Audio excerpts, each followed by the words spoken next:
अस्सलामुअलैकुम पाकिस्तानियों। आज मैं आप लोगों को जिग्स कह के मुखातिब नहीं कर रहा, क्योंकि जिग्स मेरा पूरी दुनिया के जो वाइट साइड के लोग होते हैं उनके लिए होता है। आज जो मेरी बात है वो सिर्फ पाकिस्तानियों के लिए और एक रिक्वेस्ट है।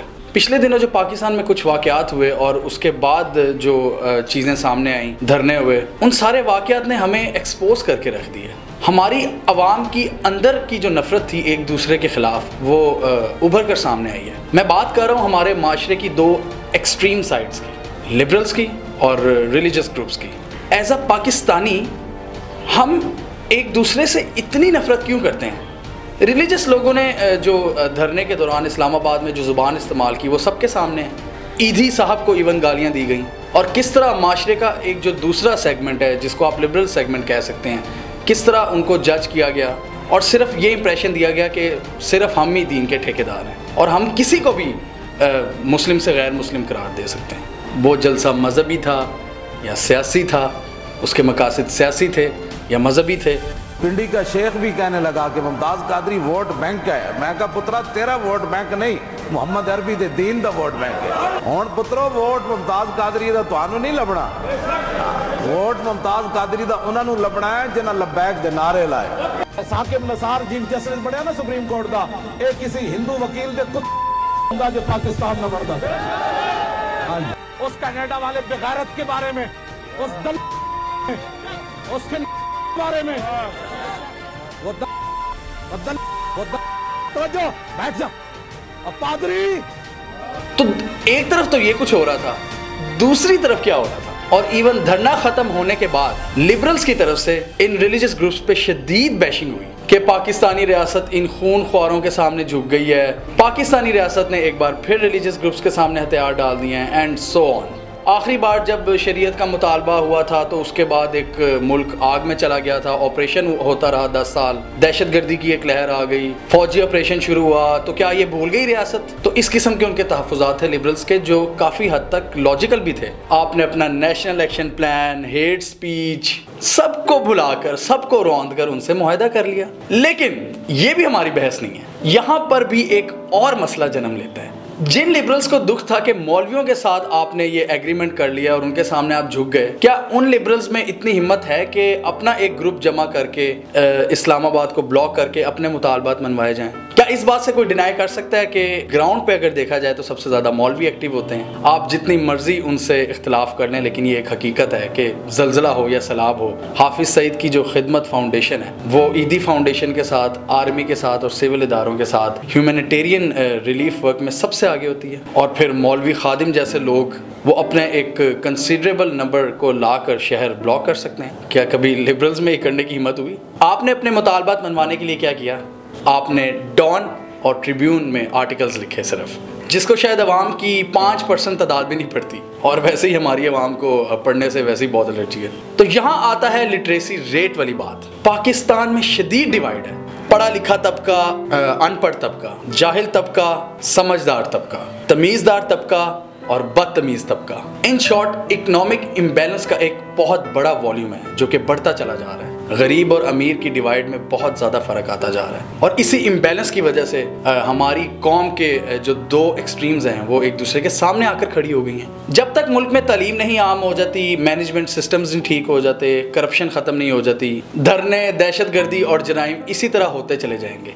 बॉम्ब ब्लास्ट में हमारे लोग इसी तरह मरते और कटते चले जाएंगे। हमें एक दूसरे से लड़ने के बजाय हमें पाकिस्तान की रियासत से ये सवाल पूछना चाहिए कि आपने इतना इम्बैलेंस क्यों पैदा किया।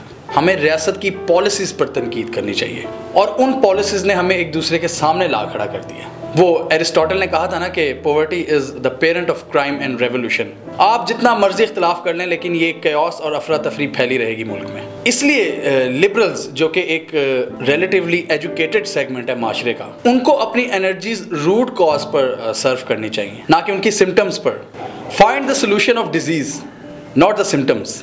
और ऐसा बिल्कुल नहीं होना चाहिए कि मौलवी को देखकर हम नफ़रत का इजहार शुरू कर दें, और अगर कोई लिबरल हमारे सामने आ जाए तो हम उसके ईमान को जज करना शुरू कर दें फ़ौरन। ये सारा इम्बैलेंस जो क्रिएट हुआ है, ये गवर्नमेंट के तालीम ना देने की वजह से, और सोशल इम्बैलेंस जो उन्होंने पर्पसली क्रिएट किया हुआ है हमारे दरमियान, सब उसकी वजह से है। यहाँ हम बड़े फ़ख्र से कहते हैं जी मैं लिबरल हूँ, मैं बड़ा रिलीजियस हूँ, लेकिन आप ये नहीं देखते कि आप कितने अच्छे इंसान हैं। आप हमेशा अपनी आइडियोलॉजी को डिफेंड करते हैं। क्या कभी यूरोप में दो ग्रुप्स के दरमियान इतना डिफरेंस होता है रिलीजियस या आइडियोलॉजी के बेस पे? वहाँ पे डिफरेंस ऑफ ओपिनियन ज़रूर है, लेकिन वहाँ पे ज़्यादा पॉलिटिकल बेसिस पे है। ये नहीं है कि वो एक दूसरे को इतनी डिवाइड है कि वहाँ पे रिलीजियस ग्रुप खड़ा होता है और एक तरफ अमीर तबका खड़ा होता है। वहाँ पे इक्वालिटी बहुत यहाँ की निस्बत बहुत ज़्यादा है और वहाँ पे इतने डिफरेंसेस नहीं हैं जो कि यहाँ पे खड़े कर दिए गए हैं। और फिर रिलीजियस और आइडियोलॉजिकल डिफरेंसेस पैदा करना, उस पर फख्र करना और फिर उन बेसिस पर एक दूसरे को मारने की तरगीब देना अपने ही मुल्क के लोगों को, ये इतनी डेंजरस बात है कि आप लोग सोच भी नहीं सकते। ये हम किस तरफ चल पड़े? क्या कभी हमने सोचा भी है कि क्या इसके जिम्मेदार वही बंदा है जो हमारे से इख्तलाफ करता है, या फिर इसमें कहीं ना कहीं हमारी रियासत का भी कसूर शामिल है? खुदारा ये सोचें कि जो इतने ज़्यादा डिफरेंसेस हम में बन चुके हैं आइडियोलॉजीज़ की बेस पर, इनको कौन ख़त्म कर सकता है? इसको ख़त्म सिर्फ कर सकती है हमारा सोशल और इकनॉमिक जो बैलेंस है वो। और इकनॉमिक और सोशल रेशियो को बैलेंस करना किसका काम है?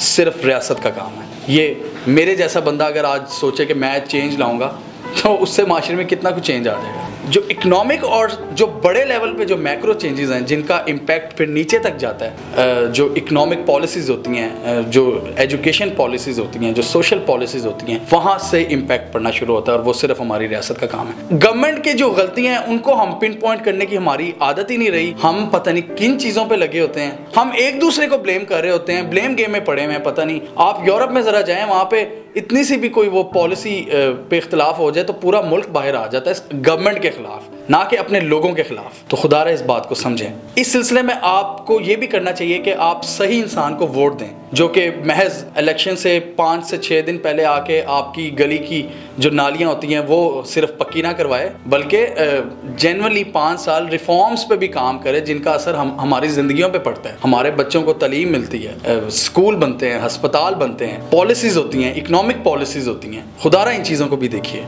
और अपनी आइडियोलॉजी पर डिटाई की तरह डट जाना उस हाल में जबकि हमारा इकनॉमिक सिस्टम बिल्कुल कोलैप्स है, ये बिल्कुल नहीं ज़ेब देता। हमें अगर इस वक्त ज़रूरत है लड़ने की तो गवर्नमेंट की पॉलिसी से लड़ने की ज़रूरत है, गवर्नमेंट को गाइड करने की ज़रूरत है। हमें प्रोग्राम्स यहाँ पे बहस होनी चाहिए कि यार CPEC पे गवर्नमेंट ने किन किन शराइत पे मुआहदे किए हैं। हमें इस तरह गवर्नमेंट से सवाल पूछने चाहिए, वो तो हम करते नहीं हैं। हम एक दूसरे का गला काटने पर लगे हुए हैं। अपनी आइडियोलॉजी ज़रूर रखें लेकिन उस पर लड़े मत।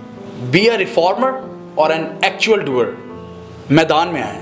अगर कोई फीडबैक है आपका इस बारे में तो शेयर ज़रूर कीजिए।